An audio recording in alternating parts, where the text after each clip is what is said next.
Lynx Whiteboard Training Part 3, Main Features, 3.5, Editing Tools.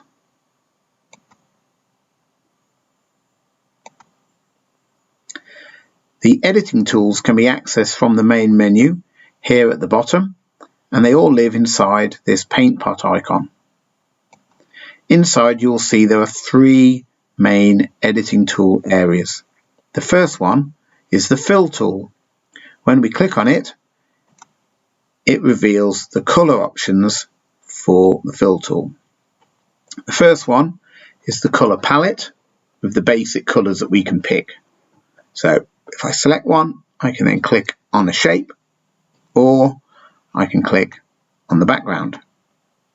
We also have the transparency option that will remove colour from inside a shape and give us a hole so that we can move it over other objects.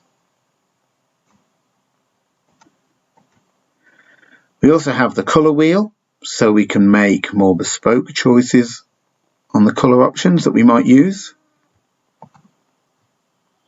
And we have the pipette, so if there's a colour that we like that we can see, we can select that colour and use it. So if I like the blue here and then click on the background, that will be our new colour.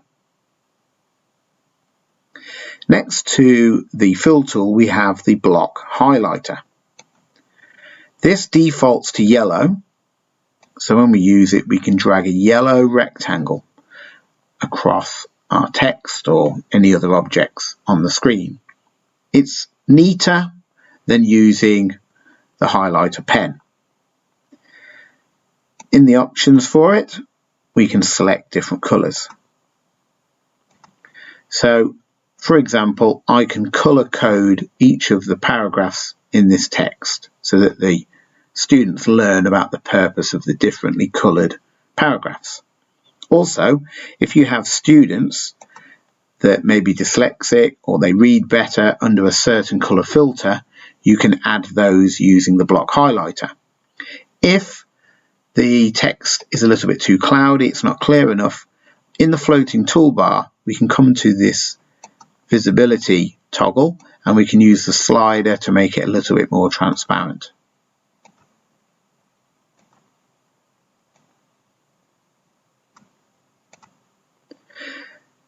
Next to the block highlighter, we have all of the cropping tools.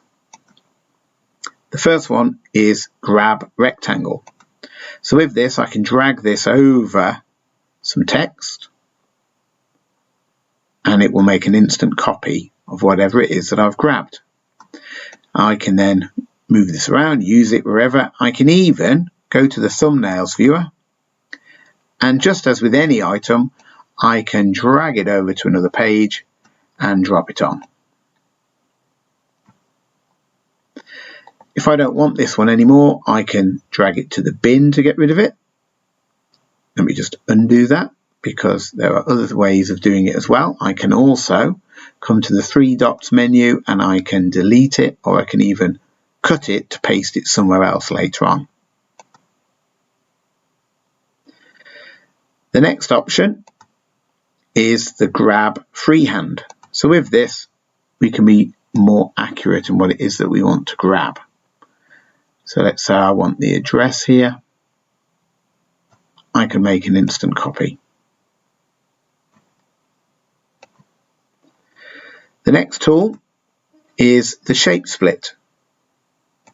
So with the shape split, I can go to a circle or a rectangle, click inside, and as I move my mouse around, it will start to split the shape.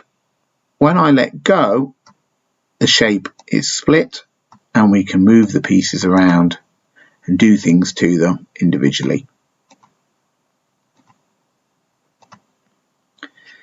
Inside a rectangle, if I go down, I get rows, and if I go across, I get columns. And again, let go and we split the shape. These pieces are all individual again, but what we can do is we can select all of them and we can combine them together. So we've made a table. I can even click to one particular piece and drag it around, but you'll notice the box stays there, so the whole shape will stay together just as we've positioned everything. I can also click into any of these pieces and turn it into a table. Each one behaves like a cell. Finally, we have the knife. When we select the knife, we can use it to cut across anything on the screen and create separate pieces. So those are the editing tools.